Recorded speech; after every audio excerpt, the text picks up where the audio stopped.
Okay, I just wanted to read maybe one more story. This one is going to be Hans Christian Andersen's classic fairy tales. So we have many that have turned into Disney movies, but they don't all have the same level of happy ending as the Disney show movies do. So I'm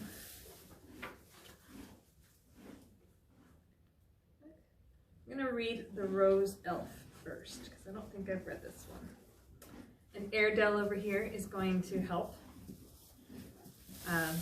Serenity and Lady still have hay, so they could give fewer cares about me. At least somebody loves me. Okay, so Hans Christian Andersen's The Rose Elf. In the midst of a garden grew a rose tree. Upon it were many, many roses. In one of them, the most beautiful of all, lived an elf. He was so very small that no human eye could perceive him. Behind every petal of the rose, he had a bedroom. No child could have been more beautifully formed than he was. He had wings that reached from his shoulders down to his feet. All his rooms were so sweet and fragrant. The walls were so bright and beautiful, for they consisted of the pink rose petals. All day long, the elf enjoyed himself in the warm sunshine, flying from flower to flower and dancing on the wings of the fluttering butterfly. One day he measured how many steps he would have to take in order to pass through all the roads and paths which were on a single leaf of the lime tree. These are what we call the veins of the leaf. To him they seemed to be endless roads. Before he had finished the sunset, he had begun his task too late. It became very cold, dew fell, and the wind was blowing. At this time he would have been best at home. He hastened as much as he could, but his rose was closed up, and he could not enter. Not a single rose was open. The poor little elf was very frightened.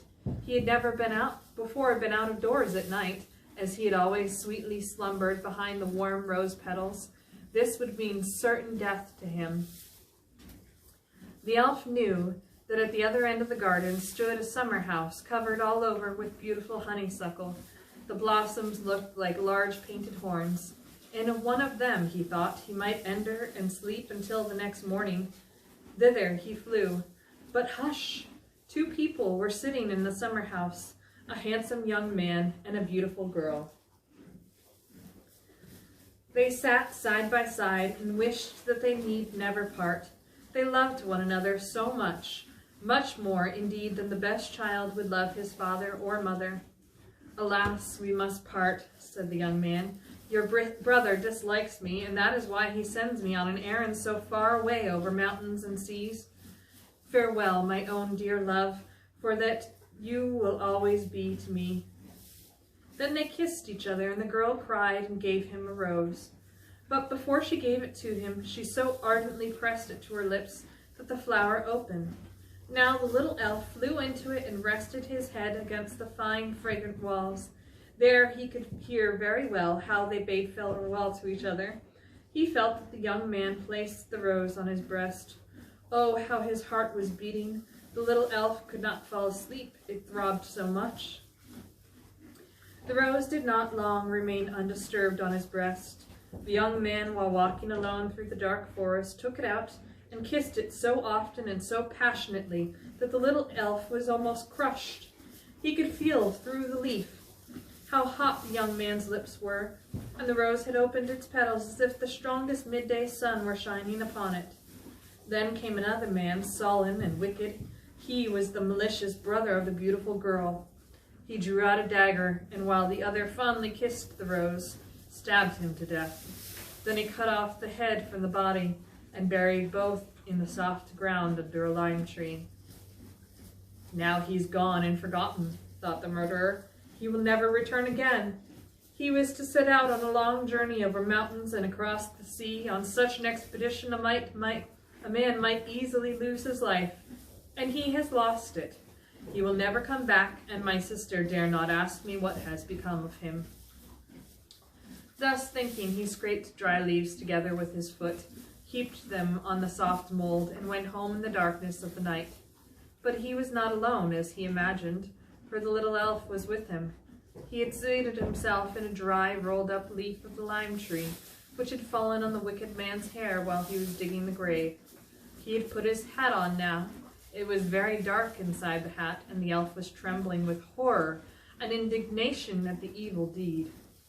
In the dawn of the morning, the murderer reached home.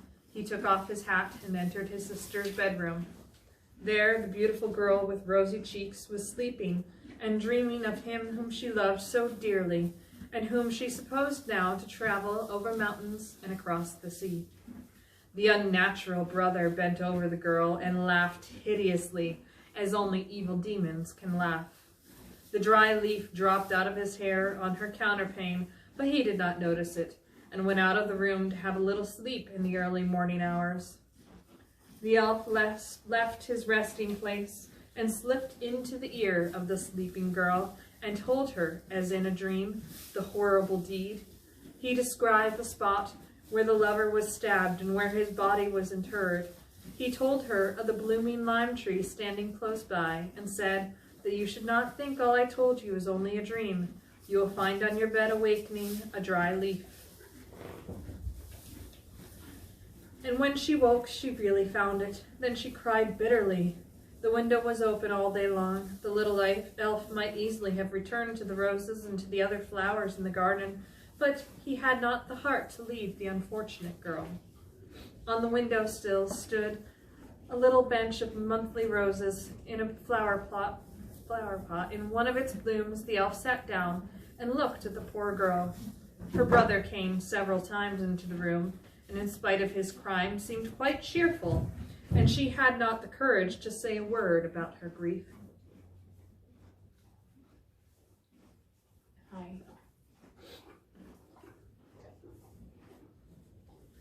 No sooner had the night come than she stole out of the house and went into the wood, to the spot where the lime tree stood. She removed the dry leaves from the ground, turned the earth up, and found her murdered sweetheart, and she wept bitterly. She prayed to God that she might also die. She would have gladly taken the body home with her, but that was impossible. So she took up the pale-faced head with the closed eyes, kissed the cold lips, and shook the earth out of the beautiful curls. I will at least keep this, she said.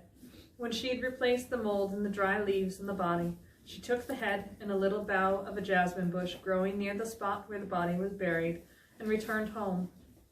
Upon reaching her room, she took the largest flower pot she could find, put the head into it, covered it over with mold, and planted therein the jasmine bough. Farewell, farewell, whispered the little elf, being unable to witness any longer her grief and pain. He then returned to his rose in the garden, but the rose was faded. Only a few withered petals were still clinging to the green stalk. Oh, how soon all that is beautiful and good vanishes, sighed the little elf. At last he found a new rose and made it his home. Under the shelter of its tender and fragrant petals, he could abide in safety.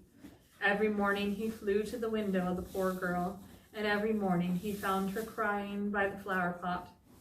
Her tears fell upon the jasmine bough, and day by day, in the same measure as she grew paler, the bough became fresher and greener.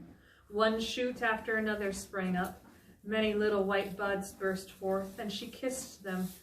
The heartless brother scolded her and asked her if she had lost her senses, for he did not like to see her crying over the flower pot, and he could not make out why she did it. He had no idea whose closed eyes, whose red lips were decaying in the flower pot. One day the little rose elf found her slumbering and resting with her head on the flower pot. He slipped again into her ear and told her of the evening in the summer house, of the sweet smell of the rose and of the love of rose elves. She dreamed so sweetly, and with her dream her life passed away. She died a calm and peaceful death. She had gone to heaven to him whom she loved. And the jasmine unfolded its buds into large white flowers and filled the air with its peculiarly sweet fragrance. It could not otherwise give vent to its grief for the dead girl. The wicked brother took the beautiful jasmine bush as his inheritance, carried it into his bedroom, and placed it close by his bed, for it was delightful to look at, and its fragrance was very pleasant. The little rose elf followed. He flew from flower to flower, for in each of them lived a little elf, and told them of the murdered young man whose head was decaying beneath the mold, and the wicked brother and the poor sister. "We know all about it," replied the little elves. "We know it, for have we not sprung forth from the eyes and lips of the dead man's face? We know," they repeated, nodding their heads in a strange manner. The rose elf could not understand why they remained so calm. He flew out to the bees, which were gathering honey, and told them the story of the wicked brother. The bees told their queen, and the queen ordered that they should all go on the next morning to kill the murderer. But when it was night, the first night after his sister's death, while the brother was sleeping close by the fragrant jasmine bush in his bed, all its flowers opened, and all the little invisible elves came out, armed with venomous spears, and seated themselves in his ears, and told him terrible dreams. Then they flew on to his lips, and stabbed his tongue with their poisonous weapons. "Now we have avenged the dead," they said, and returned to their white flowers. When, on the next morning, the window of the bedroom was opened, the rose elf and the whole swarm of the bees with their queen entered to carry out their revenge, but he was already dead. People standing around the bed said, "The smell of the jasmine has killed him." The rose elf understood the revenge of the flowers and told the queen of the bees about it, who, with her whole swarm, was humming around the flower pot.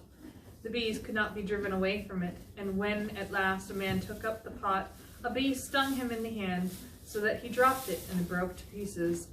Then all saw the bleached skull and understood that the dead man in the bed was a murderer.